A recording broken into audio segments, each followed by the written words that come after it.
Time to turn our attention to something else. Crohn's and Colitis Ireland has just launched a new symptom checker as part of its Poo Taboo campaign, marking World Inflammatory Bowel Disease Day. That's on Friday, May the 19th. Check out crohnscolitis.ie/symptom checker or call the Crohn's and Colitis Ireland support line. That's on 01531 2983 on Monday, Wednesday or Fridays from 9:30 in the morning until 12:30 in the afternoon for further information.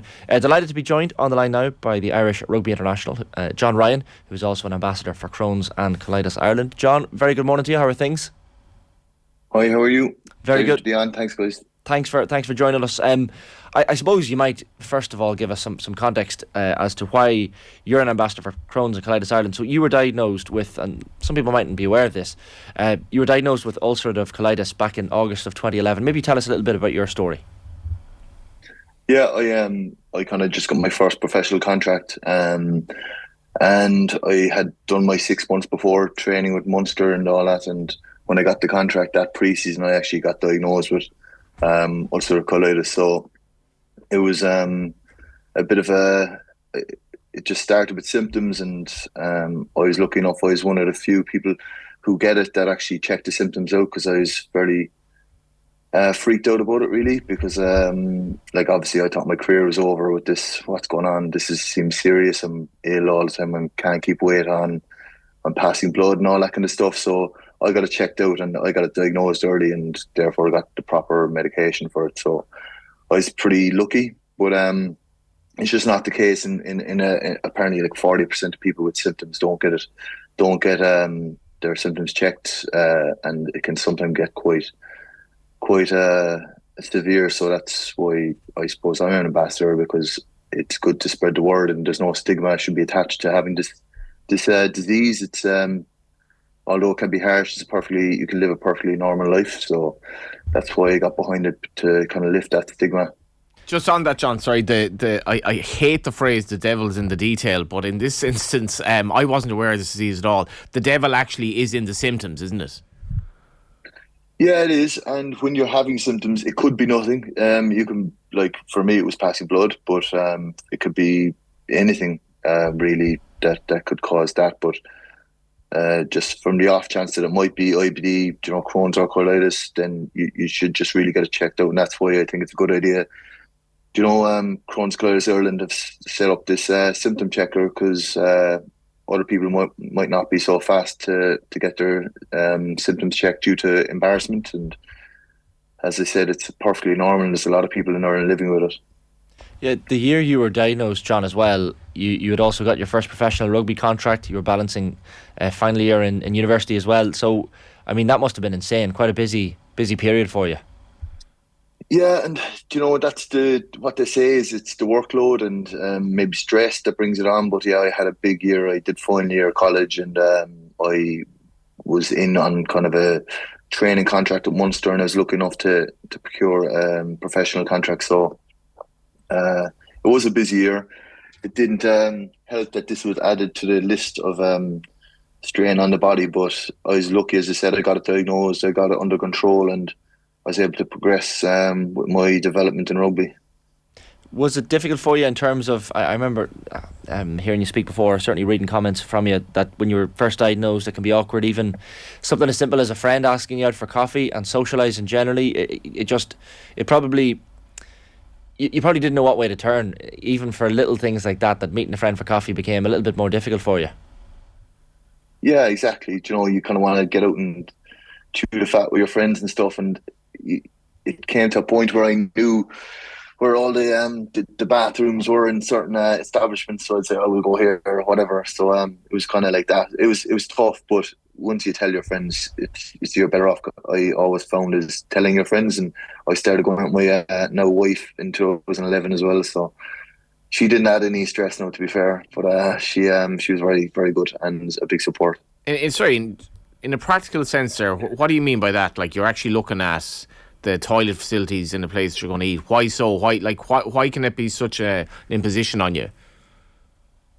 Yeah, it's almost a psychological thing for me, but just in case I had a flare-up or something happened like that, then I may need to rush to go to the bathroom. But they were the smaller things. I was okay going after a while when I got used to the the actual disease and when I understood it, I was okay with those kind of things. But Munster back then was in Limerick and Cork, 2 separate facilities. So that was awkward because I had to drive to Limerick. So in that case, I did know where every petrol station had a bathroom. So yeah, that was a tough logistical one. But look, it is what it is, and I got on with it, and I was never embarrassed by it really.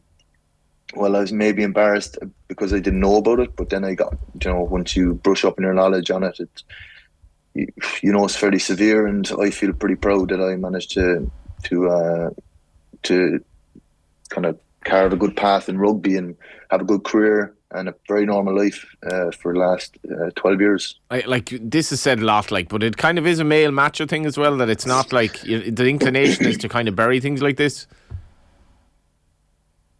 Yeah, I think it is. Yeah, you're dead right. I think you hit the nail on the head, because you can say it's a macho male thing, but then it's you don't want to show any weakness, but it's kind of as bad as well if you're female and you have it. It's tough because you can't have this. This is a horrible thing to have. How you can't talk about this, but look, I've met plenty of girls that have had it, and they're they wear it proudly, and it's nothing you should be ashamed of. I wouldn't say, you say it proudly, but it's just you're not ashamed of it, and it's something you have. It's someone else's another ailment, and you can carry on normally. Hopefully, you can carry on normally if you've caught it in time.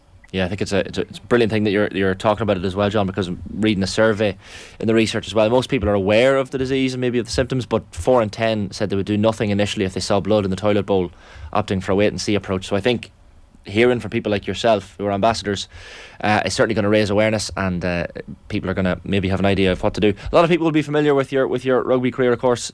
John, over 200 games for Munster, 24 Irish caps as well, the 2018 Grand Slam, just to name a few. You must be looking around. You're in New Zealand at the moment, so there can't be many players, I think, who've played Premiership rugby. You were with the Wasps earlier in the season, URC and Super Rugby in one season. That's quite an achievement. If there's someone else, show me, because I don't think there is. That's the only one, I think. That's crazy. Yeah, it's been an absolute mental season. Yeah, obviously, I wasn't wanting to leave Munster, and then I got over that. I went to Wasps. I kind of fully invested in Wasps, and then that fell to pieces. 167 people losing their job overnight. That was tough. And then going back to Munster, that was great, because it was just the ability to get those 200 caps that I craved, and other great moments. I got my 50 European cap in a Munster jersey, which was special. And now I'm down here in Chiefs, and luckily the Chiefs are absolutely humming along, winning every game. So I'm delighted, and another one tomorrow, I hope. Just on the Wasps thing, I was staggered, John, to read at the weekend that Premiership clubs in general, on average, are losing $4 million a year, and you're looking at the London Irish situation. How precarious is the situation in England at the moment from your perspective?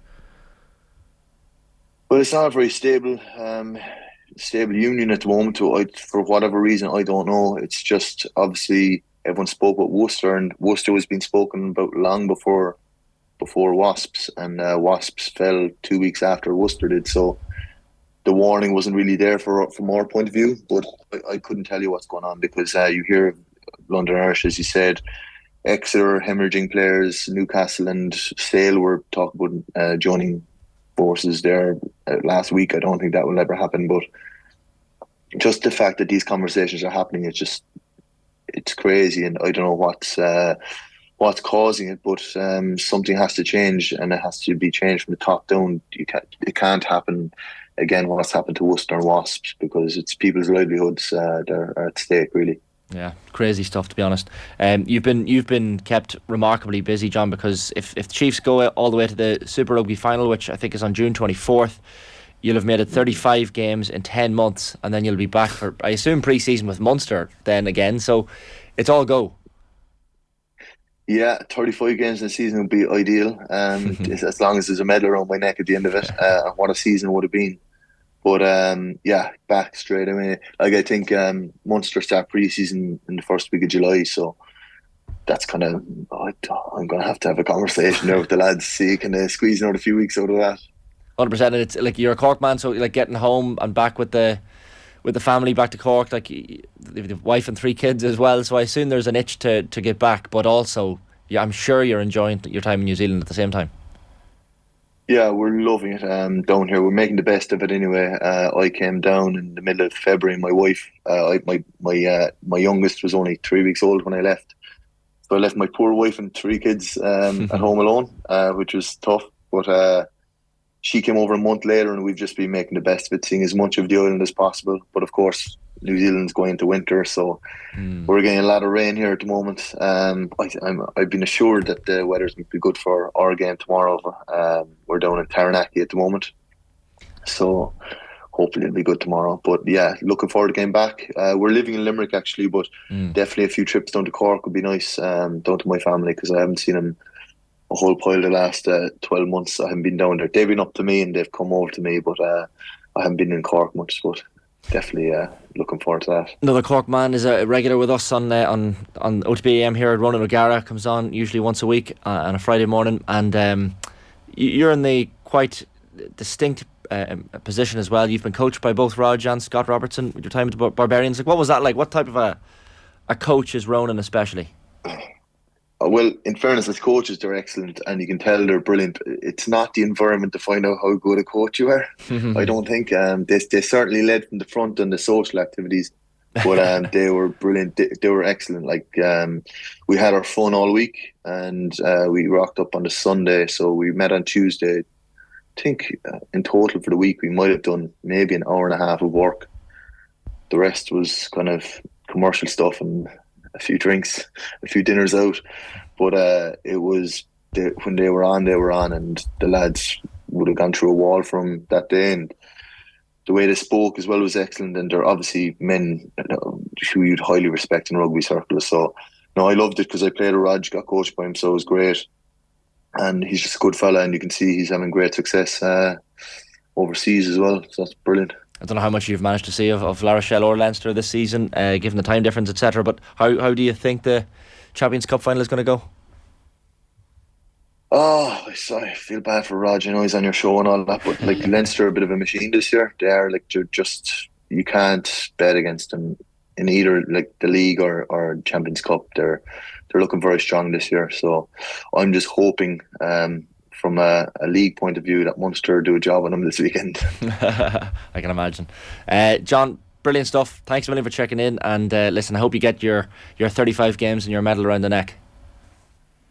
Appreciate that, guys. Thanks for having me on. Good man, John Ryan there, of course. Munster, he'll be back with Munster as well, of course, but he's a busy man.